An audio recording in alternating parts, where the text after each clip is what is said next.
প্রতিদিনের মতো আজকে চলে গেছিলাম ছাদ বাগানে। তো ছাদ বাগানে মানে তো বিভিন্ন রকম কাজ থাকে, যেমন জল দেওয়া, ওষুধ দেওয়া। তোমাদের একটা ভিডিও করে দেখিয়েছিলাম যে কুড়ি এসছে চন্দ্রমল্লিকা, আজকে দেখলাম ফুল ফুটে গেছে, সেটাই তোমাদের দেখালাম। দেখো কত সুন্দর ফুলটা হয়েছে। ছাদ বাগান মানেই পরিচর্যা করলেই তবে এত সুন্দর সুন্দর ভালো ভালো ফুল পাওয়া যায়। অবশ্যই তোমরা জানাবে তোমাদের ছাদ বাগানে শীতকালে এই চন্দ্রমল্লিকা ফুটে আছে কি না।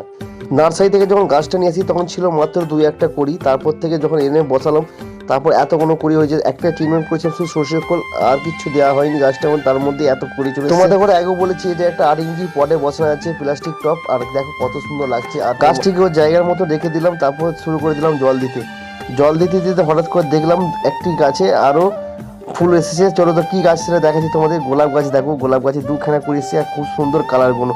তোমাদের একটু ব্যাক ক্যামেরায় দেখাই, দুটো গাছই কত সুন্দর লাগছে দেখো। এখন তোমাদের চন্দ্রমল্লিকা দেখায়। চন্দ্রমল্লিকা সকালবেলা এই চন্দ্রমল্লিকা ফুলটা দেখে আমার মন প্রাণ জড়িয়ে গেছে। না, শীতের বাগান কয়েকটি আর চন্দ্রমল্লিকা করতে হবে, তো চিন্তা ভাবনা নিলাম যে একেবারে শীতে থেকে চন্দ্রমল্লিকা কিছু করবো। যেরকম গোলাপ করছি অবশ্যই গোলাপ তো করবোই, তো চন্দ্রমল্লিকা করার খুব ইচ্ছা আছে। তারপর দেখো গোলাপগুলো কত সুন্দরভাবে বাগানের মধ্যে যখন ফুল ফোটে না, তখন বাগানিদের কষ্টটা অনেকটাই দূর হয়ে যায়। খাওয়া করে বিকেলবেলা চলে গেছিলাম মাঠের দিকে। দেখো ভিউটা কত সুন্দর লাগছে, আর যেহেতু একটু কুয়াশা ছিল তো খুব একটা ভালো লাগবে। তো গোটা মাঠ আমাদের এখানে আলু চাষ হচ্ছে, ধীরে তোমাদের দেখাচ্ছি।